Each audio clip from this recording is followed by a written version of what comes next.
I'm Dr. Randy Bach, and I'm the president of the Newton Taxpayers Association. And today's episode may not have that much to do about Newton. I think it's going to a little bit. Newton has a vibrant Jewish community, and a lot of people who have very smart heads on their shoulders. Sometimes maybe needs to be readjusted here and there. We've had a little bit of fracas in the local area. There was a brick thrown into the window of the butchery store in Brookline, our neighbor. And there are, inevitably and invariably lots of inflamed passions going on because of things that are not happening in Newton, but would resonate here.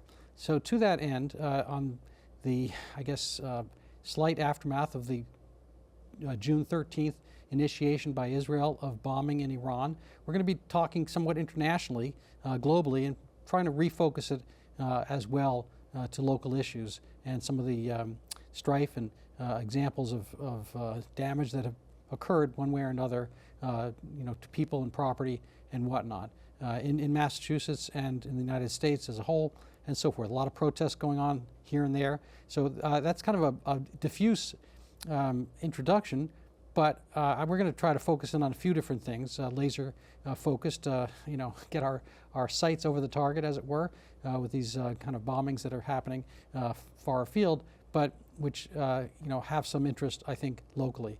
So to that end, I have Dr. Steve Gerzov with us. He is a medical doctor like myself, but he's also a medical doctor unlike myself. He's a radiologist by history, and he's a deep dive into various aspects of national affairs and also as how they have pertained to Newton. He's been a guest on my show here 2 previous times. You're welcome to reference those. Hugely knowledgeable guy. And without further ado, or any ado at all, Dr. Gerzov, tell us what's been captivating you of late.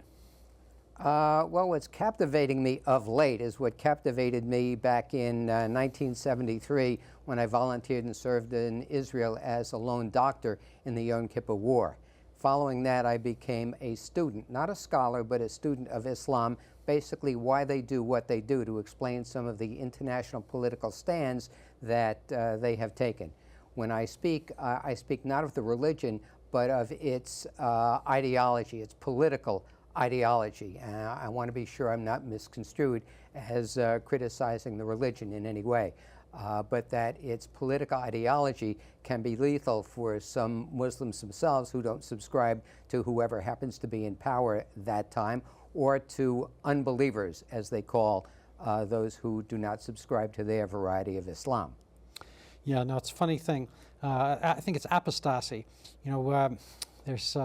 There used to be a commercial for the Roach Motel. They'll come in, but they'll never come out. Now, without making any impertinent analogies, I was listening to a video of Tommy Robinson. That's his actual pseudonym, and he's been jailed in the UK, and he's kind of an agitator, kind of an English nationalist, and very sensible guy in many ways. And he was interviewed probably about a decade ago by a Pakistani woman in the news. She was a newscaster and whatnot, and kind of upbraiding him that he gets criticized all the time because he's worth criticizing. And he said, well, I get criticized, but wait until you criticize Islam. You're Muslim and you're not criticizing Islam. Wait till that happens. Anyway, fast forward to the current day, and she, I guess, recently decided that she doesn't want to be a Muslim anymore, and she's getting death threats. Now, whether you decide to be, Lutheran or not a Lutheran, or leave one church for another, that doesn't usually get accompanied by death threats. It seems to be kind of a one-way affair, and it's, you say it has a political element to it. It's a solidarity element, and you're either one of us or you don't deserve to be at all.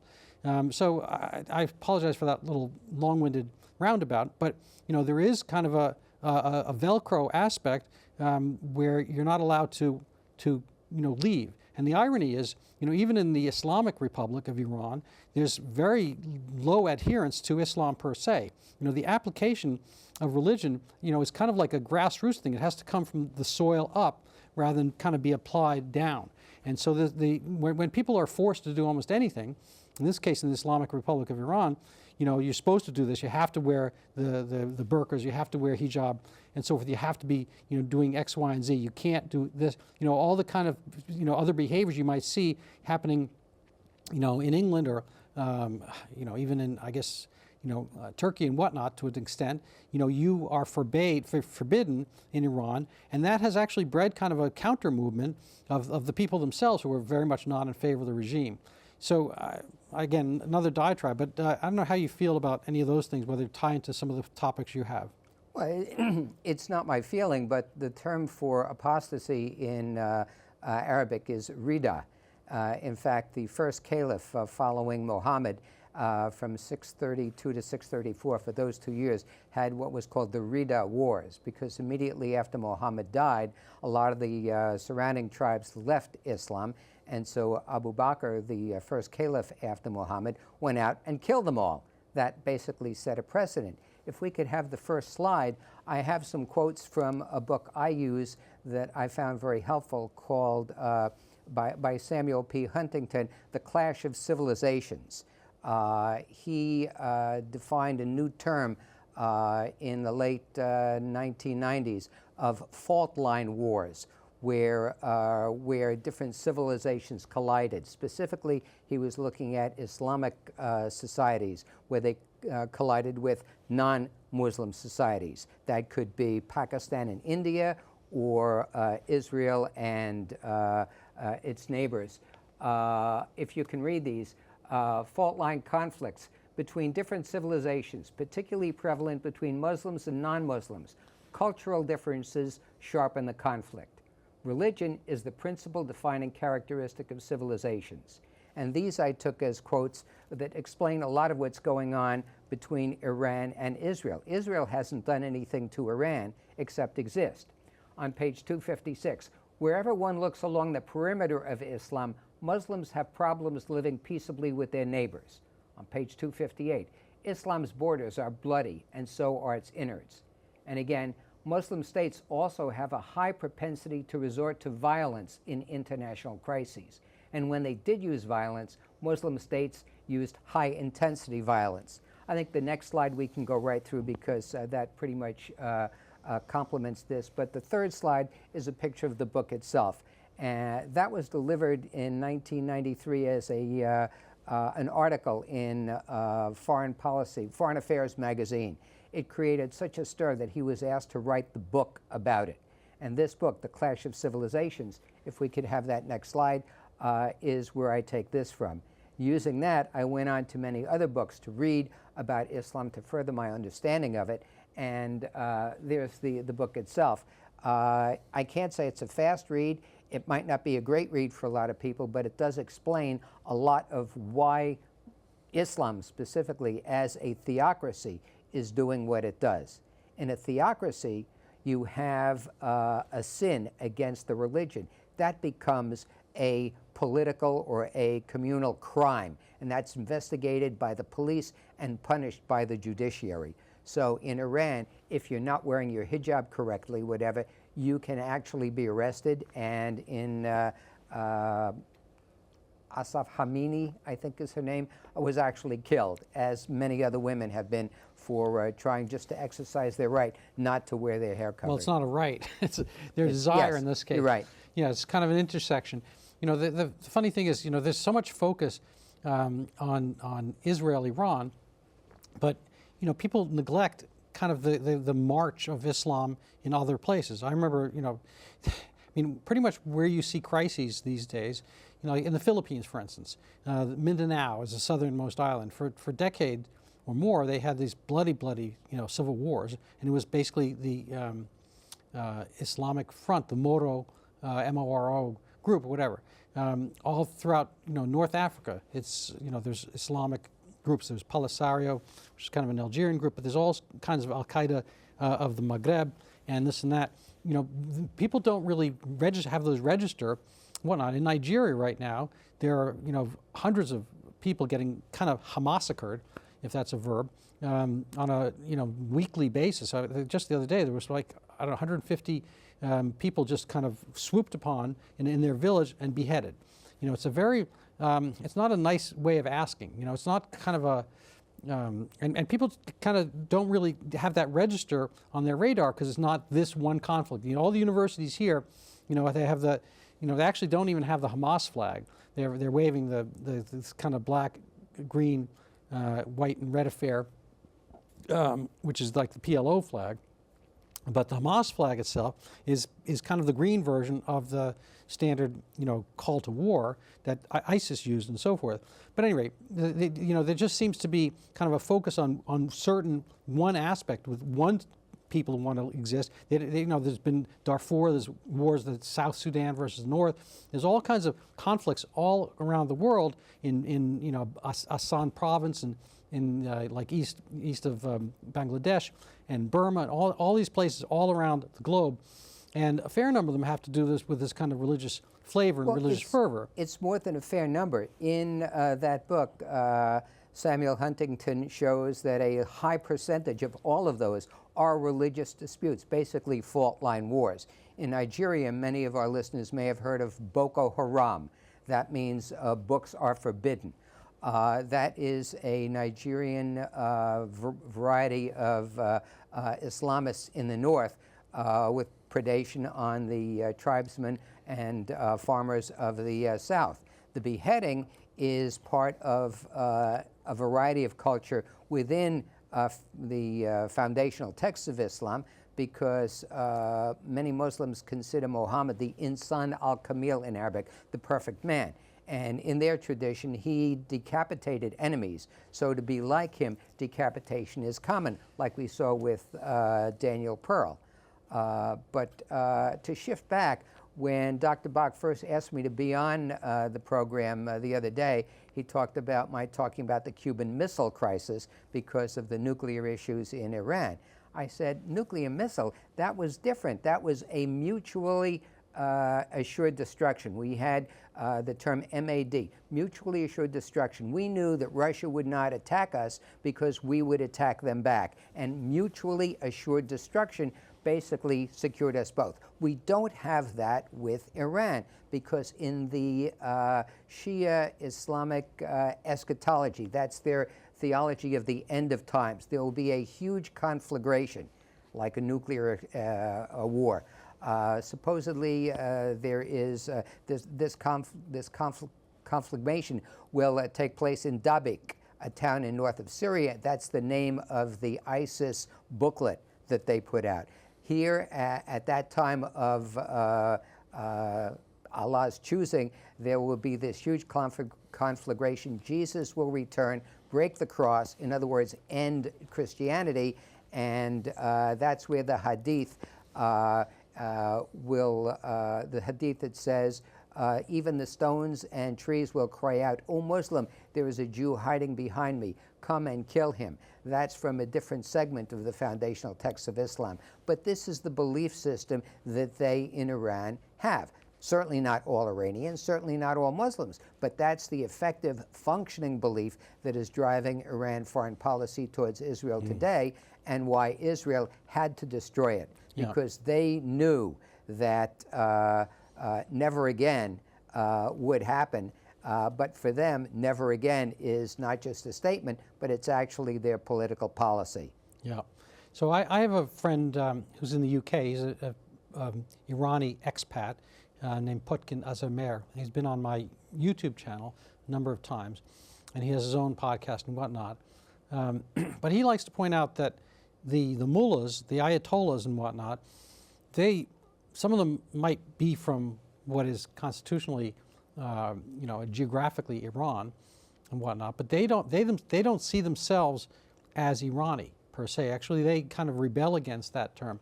Like Khomeini, I think his theology training was in Lebanon, and they are of this sect that you've been talking about. It's kind of this 12er imam kind of thing. But this is a quote actually from Ayatollah Khomeini, who's not to be confused with Khamenei, who is now, but the original leader, kind of their Lenin of this revolution. He said, "We do not worship Iran, we worship Allah. For patriotism is another name for paganism. I say let this land, Iran, burn. I say let this land go up in smoke, provided Islam emerges triumphant in the rest of the world. And that's quoted in Nest of Spies, America's Journey to Disaster in Iran by Amir Taheri, who himself is Persian. And he wrote the book of that name. And he interviewed or quoted Ayatollah Khomeini, the Ruhollah Khomeini. And they actually try to obliterate, all aspects of being Persian. They're very colorful costumes that people throughout all these regions have. If you look, I saw an interesting reel of the natural dress of, I don't know, you pick a country, of Lebanon, of the Caucasus countries, Dagestan and whatnot. These places in Iran. All those things are obliterated. Afghanistan and whatnot. Various tribal colors in Yemen and whatnot. Everything becomes black. I agree. The concept of nationalism introduced to the Ottoman Empire at the end of World War I, where countries were being made. Egypt, as we know it, Algeria, Lebanon, Tunisia, Libya, these Morocco, various countries, they were made Algeria. up using a Western concept of nationalism. They had no national concept. In fact, in the British Mandate of Palestine, the Palestinians were actually the Jews. There was the Palestinian Post, the Palestinian monetary system, the Bank of Palestine. At UCLA, the Palestine Student Association were all Jewish. The other locals were simply known as the Arabs. And when 1948 and partition came about, naturally the state of Israel declared independence, but not independence from Britain, because it would have been independence for the Israeli portion and by partition the Arab portion. The problem is many of these students who are rioting now don't know because of books like this, The 100 Years' War in Palestine, where he says the provision for an Arab state in the 1947 partition resolution, parenthesis, albeit never implemented. He never says that Israel accepted independence. The Arab states did not accept it. Instead, they turned around, attacked Israel with 5 armies. They could have had a Palestinian state back then. Well, but they get miseducated about that. No, by their that's own a leaders. genuine and general problem. It's a conception problem, and how people conceive of things. I mean, there's so much violence has been happening. In Boulder, Colorado, there are a bunch of, I guess, elderly people commiserating with the people still in hostage situations, like almost 600 days after their abduction, and miserable conditions. I mean, the ones who've come out talk about just being, left kind of in the bowels of tunnels, or hidden away in closets and basements and whatnot. No light of day, et cetera. And and they were Molotov cocktailed. They were given a Molotov cocktail, not to drink but to be burned with. There was there was that young couple outside of the one of the, I forget the name of the museum in Washington D.C. Shot cold blood. We're in a culture and a society where things have gotten very rough and ready. When that healthcare executive, I think it was Brian Thompson or something like that from United Healthcare, whatever, Luigi Mangione was celebrated for killing him. Now we have this guy in Minnesota, who's shooting politicians. People have gotten very rash and quick to judge, and I don't think they have due consideration. A lot of these things are going to play out one way or another, and obviously we have our kind of favorites and desired winners and whatnot, but the dialogue oftentimes is missing because there's not a basic foundational knowledge of the facts underlying. Well, if we could go to that next slide, one of the basic foundational points I'd like to get across is a bigger view of the Middle East. I think the next slide will show Israel in context, not just to Gaza, which it seems to dwarf, but as you can see up there, or maybe you can't, but Israel is this little red dot surrounded by these other Muslim countries, which dwarf it by 410 to 1. If there was interest in really saving the Palestinians, such as they're now called, there's plenty of room in these countries for them. They just would prefer to be without Israel. But there's an interesting thing that occurred to me yesterday, and that was when I was thinking about a mystery called The Curious Incident of the Dog in the Nighttime. It's actually The Silver Blaze is the story. It's Silver Sherlock Blaze Holmes. was the original by Sherlock Holmes, where they mention that a dog did not bark in the night. It's what didn't happen. Why? Because the stranger who committed the crime was actually the dog owner. He wasn't the stranger. Right. But the witness didn't know that. So what is the curious? What did not happen at night? What didn't happen at night didn't happen at the UN. In every other war that Israel has been involved in, within days as Israel started winning, the UN was calling for a ceasefire. Peace, ceasefire, ceasefire, stop the army, whatever. All of a sudden, no one in the UN is calling for a ceasefire because no one wants Iran to have a nuclear weapon, because they, as a Shia theocracy, threaten all of the Sunni states, not just Christian Europe or Hindu India, particularly Hindu India, because the most important thing about Islam is one, Tawheed. There is only one God. They hate Christians because Christians have a threesome, so to speak, the Father, Son, Holy Ghost. Muslims have many gods. I'm sorry, the Hindus have many gods. Hanuman, the monkey god of health, the Vishnu, the preserver and restorer, for example, and so are considered mushrik. Mu means one who, shrik is one who associates others with God, and that's one of the worst unforgivable crimes under Islam, for a Muslim to do that. Obviously, they're unbelievers, and when Islam moved into and captured India, starting around the year 1000, it's estimated that 50 million Hindus were slaughtered as Islam progressed. And the basic belief system of Islam has not changed. In Islam, there's a concept of bid'ah, which is innovation. Nothing should be changed. They insist that the Quran itself has not changed since its inception or handing down in the 7th century. We might look at that as an ethnographic sampling of that part of the world in the 7th century. Most people don't do that because if you did, as one teacher did at Gerzov University, he got thrown out of the second-story window by his students. So Gerzov is in the West Bank. It's run by an Arab. Yes, that is a very radical. It kind of sounds Hebrew, but it's not. Yes, and in the West Bank, Samaria, when they have rushing period, it's not for fraternities, it's which terror organization the student is going to join. And depending who is stronger in that area, the student better join the right one or he gets beaten up. Right. So I was thinking recently, I watched clips of Douglas Murray, and he was talking about Cyprus.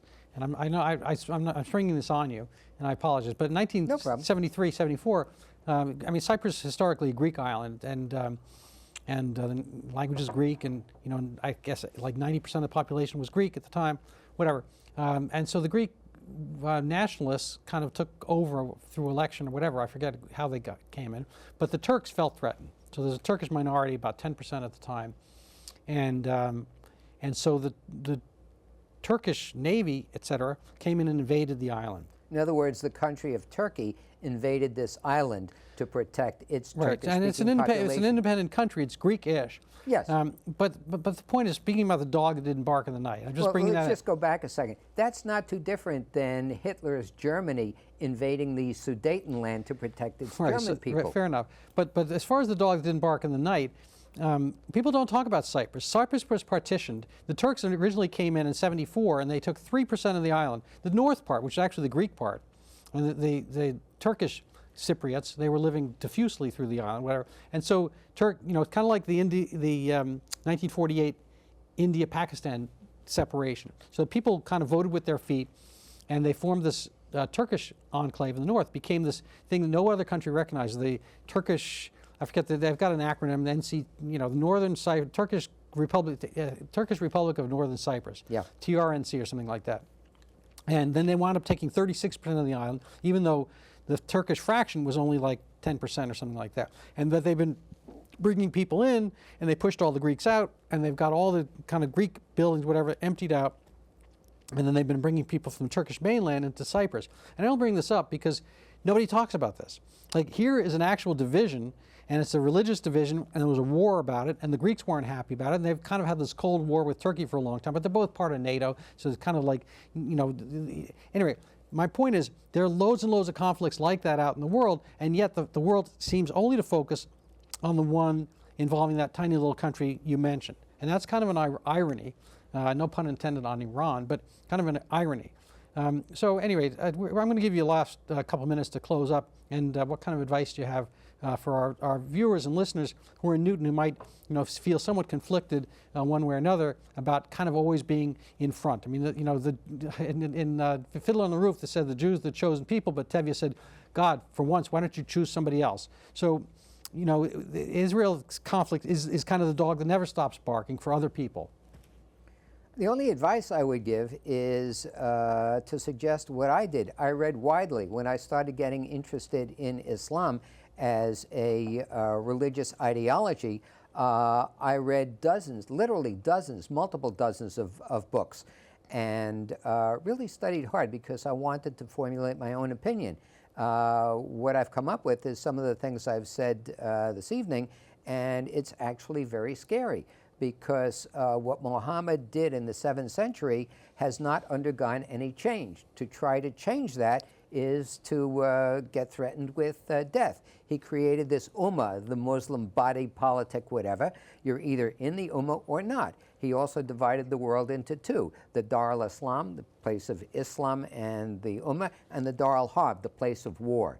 And the mission of Islam is to convert or kill the others, so that Allah will only be worshipped by everyone on earth. This is taken to heart by the believers in Iran, unfortunately, to the detriment of their people. No, it's a funny thing. I'm going to interrupt your last minute because I had an idea. You know, the funny thing is Iran, the Islamic Republic of Iran, is basically, not entirely, but it was slid in by Jimmy Carter.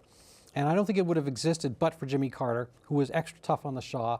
And Shah wasn't a perfect guy, so forth. But that regime, people would probably give their left pinky to have back these days. They actually want the Shah back.